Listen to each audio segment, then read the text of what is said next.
Et attention, maintenant, on essaye de sauter en rythme. On saute. On saute, on saute. Non, on saute, on saute. On dit on saute, on saute, on saute, on saute. Super. On a peu l'occasion d'être spectateur du quotidien d'une classe. Brute, sans phare, fait de perfection et d'imperfection, de coups de génie et d'imprévus. Bienvenue dans Être prof, le podcast. Une série audio dans laquelle enseignantes et enseignants vous partagent leurs pratiques du quotidien, de la maternelle au lycée. Dans cet épisode, nous allons faire la connaissance de Délia Gobert, enseignante à l'école maternelle Victor Hugo de Châlons-en-Champagne, dans le Grand Est. Je suis une enseignante en triple niveau, petit, moyen, grand, une passionnée de maternelle. Ça fait 10 ans que j'enseigne en maternelle et je compte bien y rester encore quelques années. Plein de choses à découvrir. Et après, une passionnée d'enseignement, une passionnée de littérature de jeunesse. Et depuis quelques années maintenant, grâce à mes élèves, je me découvre aussi une passion pour l'art abstrait, on va dire, créer avec eux. J'ai appris tous les jours et j'apprends encore, et c'est ce qui est riche. Et nous, pour faire les jeux rythmés, on va avoir besoin des cerceaux. Aujourd'hui, on va le faire un petit... Mais oui, mais vous vous jetez... Non, mais tu as vu ? Vous vous jetez les uns sur les autres. Pourquoi je vous dis de faire attention ? Faites doucement. Sarah, tu as vu ? Tu te jettes avec ton genou. Hey, c'est rien, ça fait mal, mais il n'y a rien de grave. Permettre à ses élèves de développer leur créativité motrice avec des jeux rythmés, c'est ce que nous propose de découvrir Délia dans cette séance tout en coordination. Est-ce que tu veux bien nous les présenter ? Alors, les jeux rythmés, c'est une découverte en fait qui s'inspire de 2 personnes, donc d'une collègue de Châlons qu'on connaît aussi sous les réseaux sous le nom de Tablette et Pirouette, qui a fait ça avec ses CM. Et je suis pas très calée en danse et un jour je l'ai vue donc voilà, avec des cerceaux, une musique assez rythmée et voir ses élèves sauter en rythme dedans. Je me dis il faut que j'arrive à faire ça avec les miens. Ce serait super pour travailler le rythme, la coordination, la danse, etc. Et elle s'est aussi elle inspirée d'une professeure espagnole, donc je pense qui est spécialisée dans les activités musicales et rythmiques. Et donc voilà, du coup on peut trouver des vidéos en fait aussi sur le site de cette prof et ça m'a beaucoup inspirée. Qu'est-ce qu'on fait dans les cerceaux quand ils sont par terre ? On saute. On saute à gauche, à droite, on rentre dedans. Oui, on saute à gauche, à droite, on saute dedans, on saute autour.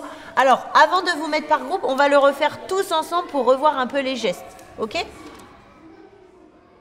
Tu nous en présentes le principe ou les principes ? Alors, les principes, ce que l'on peut voir pour les plus grands, donc cycle 3 ou adultes, en fin de compte, c'est des cerceaux organisés, alors souvent en ligne ou en quadrillage. Et après, en respectant le rythme d'une musique, on répète des sauts, des pas dedans. Et la difficulté, c'est qu'après, surtout avec les adultes, en fin de compte, on avance ensemble, donc on finit par se croiser, il faut faire en fonction des autres. Ça, pour les nôtres, pour mes élèves, c'est un petit peu compliqué. Donc j'ai gardé le principe des cerceaux, du saut, alors en leur laissant aussi un petit peu de liberté, et depuis, ça fait quelques années maintenant que je le fais, il y a des pas qui apparaissent. Donc il n'y a pas que sauter, il y a tourner, il y a s'asseoir... Enfin voilà, et on garde cette idée-là après sur 3 ou 4 cerceaux, de se mettre à 3 ou 4 et de créer une phrase rythmée, une danse, une petite danse, une chorégraphie, se mettre d'accord sur les sauts, l'apprendre, la retenir et la mettre sur une musique et la faire. Alors en rythme avec la musique, ça c'est encore difficile pour eux. Et déjà quand ils sont en rythme tous ensemble, c'est déjà bien. Qu'est-ce que tu vois apparaître comme saut, comme figure avec ce cerceau ? Alors, il y a les sauts tout simples que l'on voit ensemble, qui sont sautés par rapport à l'espace du cerceau, donc devant, derrière, à gauche, à droite. Devant, dedans, derrière, dedans. Ah, ça c'est à gauche, oui, à gauche. Dedans, à droite. Après, dans les inventions, on a eu l'année dernière, c'était le saut de grenouille. Donc voilà, se mettre accroupi et sauter. Il a dit devant, mais avant il avait dit Tourner. tourner. Après, la grenouille, tu as dit. Et après, sauter devant, derrière. Alors essayez de faire ça. Donc soit on saute sur place, mais soit la grenouille va devant, derrière, etc. Ce matin, on en a eu un nouveau ils avaient déjà fait tourner autour. Donc là, ils l'ont complexifié en faisant tourner en sautant. Ça, c'est arrivé ce matin. Ça, c'est nouveau, vous l'avez inventé, on l'avait jamais vu. On l'avait inventé. Oui. Et il y en a qui ont aussi détourné le tourner puisqu'ils ont tourné sur leurs fesses. Donc tourner dans le cerceau sur leurs fesses. Alors écoutez-moi, vous faites un saut. Après, vous tournez en marchant. Il faudrait retrouver un saut avant de tourner avec les fesses. Alors essayez de trouver ça. La séance d'aujourd'hui, précisément, c'était quoi ? Alors la séance d'aujourd'hui, on a déjà débuté, donc elle est en plein milieu de la séquence. Et après avoir découvert des sauts, des gestes, des pas, là ils devaient se mettre par groupe et ils devaient choisir 3-4 gestes dansés, enfin sauter, pour après créer une phrase et l'apprendre. Quand on propose des activités comme ça, qu'on découvre avec en même temps que nos élèves, j'ai envie de dire, on peut être très surpris des apprentissages et de se dire « Ah, mais tiens, j'avais pas imaginé qu'ils apprendraient ça. » Et toi, c'est quoi ta plus grande surprise par rapport à cette activité ? Eh bien, ça a été le langage. Je trouve que le langage s'est fort développé avec ça et surtout l'utilisation du lexique spatial. Et ça me fait sourire parce que à la fois je le sais, je me dis, on dit toujours que le langage se développe en situation quand c'est concret. Et là, c'est vraiment concret, plus que la situation cache-toi devant ton carton, derrière ton carton, à côté de ton carton, parce que là, en fait, ils en ont besoin pour expliquer aux autres de leur équipe. Ils ont besoin pour expliquer aux autres enfants de la classe et surtout pour mémoriser. Donc au début, et ça c'est aussi la différence avec les plus grands, c'est qu'ils verbalisent toujours le geste. Donc ils vont dire devant, dedans, à gauche, à droite, grenouille. Dedans, à droite, dedans, derrière, dedans, gauche, tourner. Ah, on tourne. Après, chez les plus grands, chez les adultes, ça disparaît, où on y associe des sons. Moi, j'ai essayé, ça reste trop compliqué pour certains. Donc on garde les mots, mais ce qui est bien, et là, je trouve que ça a été une avancée, parce que par exemple, le droite-gauche, ils le maîtrisent plus vite, parce que là, ils le vivent vraiment, et en plus, ça vient d'eux. Alors après, la difficulté, c'est que tous n'ont pas la même danse, puisqu'ils sont libres de créer leur danse. Donc certains vont peut-être utiliser droite, d'autres vont peut-être plutôt utiliser derrière ou autour. Mais comme ils s'observent, comme ils s'écoutent, l'apprentissage se fait quand même pour tous. Alors entre une vidéo qu'on voit et qui nous fascine et la réalité d'une classe de maternelle dans une salle de motricité avec des cerceaux, je veux bien que tu nous racontes comment on fait pour réajuster un truc qui peut carrément partir en vrille. Tout à fait.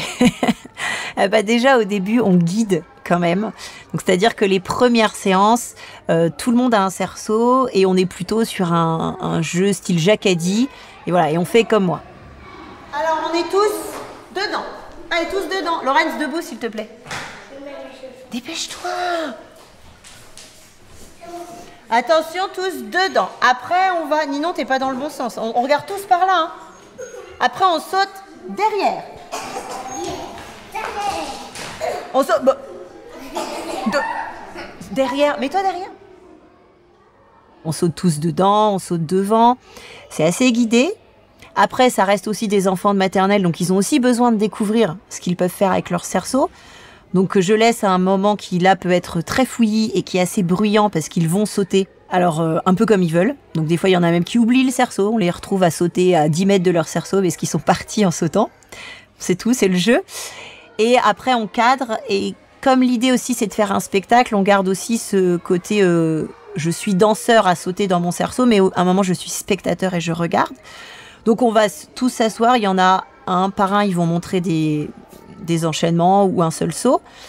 Après, on refait ce jeu de Jacadie, ou en tout cas c'est chef d'orchestre, on peut dire, et c'est un enfant qui va dire les mots, qui va faire. Alors tu sautes où là ? Dans dedans. Saute. Alors, attends, Luna, Janice, il faut que tu expliques avec des mots. Donc, sauter dedans. Ne le montre pas. Fais-le. Dis-le, pardon. Et tourner dedans. Oui. Encore sauter. Et après, tourner encore. Et puis, petit à petit, on se sépare parce que le grand groupe classe, à un moment, ils ont aussi envie de créer leurs choses. Donc là, c'est ce qu'on avait fait, je l'avais déjà fait la dernière fois et on l'a vraiment fait aujourd'hui, c'est on se met par groupe de 3.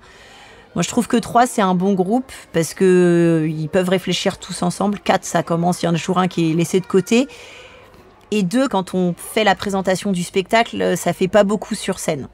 Donc voilà, on fait des groupes de 3 et là, ils commencent à réfléchir. Alors, vous en êtes où? Parce que Luna, il paraît qu'elle fait du hula hoop, mais c'est pas ce qu'on fait. Qu'est-ce que vous avez choisi comme geste? Nous, on avait pensé qu'on commencerait par devant, Oui. après dedans, Ok.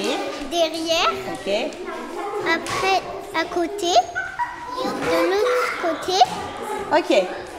devant et après autour. Ça fait beaucoup, hein. Alors, on va déjà faire, tout le monde, elle a dit devant. Alors, montrez-moi. Alors après, il y a des groupes qui sont toujours plus ou moins cadrés, mais j'ai envie de dire, ça c'est partout dans nos classes. Voilà. Ouais, tout à fait, ouais. La plus grande difficulté, selon toi, à surmonter ou à cadrer dès le départ? Alors déjà, il y a la difficulté physique, juste de sauter. Donc clairement, là, sur un début d'année, j'ai pas pris les petits. Là, c'est plutôt, donc là, j'en ai que 4, ça fait pas beaucoup, mais là, c'est plutôt mes moyens grands. Et quand je le fais plus tard dans l'année, les petits sont inclus dans les groupes. Mais certains petits n'ont pas encore le geste de sauter, donc tant pis, ils se déplacent, ils font devant, derrière, voilà. On va dire, la première difficulté, ça va être ça, et la deuxième difficulté, ça va être la mémorisation de la phrase dansée. Alors c'est pour ça aussi que moi je simplifie par rapport à, si on cherche des vidéos, à des adultes ou des plus grands où c'est sur un quadrillage de cerceau. Là on est juste sur une ligne et au début ils vont apprendre leurs gestes sans se déplacer. Quand ils maîtrisent bien les gestes, les 3-4 gestes qu'ils ont appris, ils vont inclure dans leur danse un déplacement. Donc soit je me déplace juste, soit je saute, soit je me déplace en tournant. Alors là c'est plus ou moins compliqué. Et après ils vont répéter, en fait ils font 4 fois la même chose en se déplaçant entre chaque. Et à la fin, ça fait quand même une danse qui peut durer 30 secondes. Mais voilà, la mémorisation est compliquée, donc on prend le temps. Et puis, je les aide en mettant, quand ils sont d'accord sur leurs pas, je les ai symbolisés. On s'est mis d'accord sur des symboles. Ils choisissent leurs feuilles, leurs petites cartes. Ils les ont devant eux et comme ça permet aussi la mémorisation. Et ça travaille le symbolisme, pas mal. Oui, aussi. Le groupe de Lucas, déjà. C'était qui avec Lucas? Moi. Alors, allez-y, déjà, je vous prends en photo pour me souvenir des groupes. Avant de le faire, est-ce que vous pouvez nous dire, sans le faire pour l'instant? En fait, on tournait dedans, tournait sur les fesses, après sauter dedans, sauter là et là et là. Ok, eh ben, alors on vous regarde. Allez-y. Stop. Tu nous as pas dit ça, tu nous as dit au début qu'est-ce qu'on fait? On saute dedans et on tourne. Allez, une petite question très provoque. Quel conseil donner pour être sûr de se planter dans cette pratique? Les laisser libres, ne pas imposer à un moment quand même à un moment je montre, on peut sauter dedans, on peut sauter à côté, on peut sauter à droite, etc. Sinon ils sautent pour sauter et ils en oublient l'objectif qui est de créer quelque chose. Et après, il va falloir s'entraîner pour pouvoir la connaître. Il va falloir s'entraîner pour la connaître. D'accord?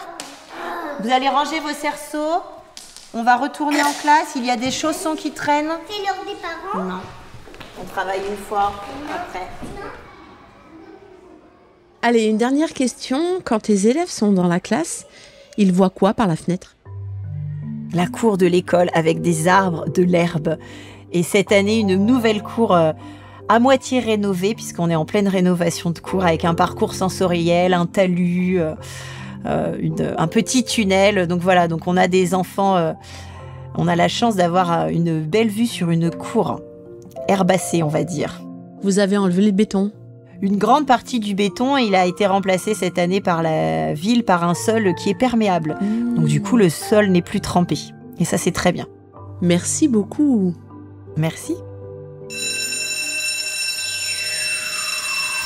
C'était Être prof, le podcast.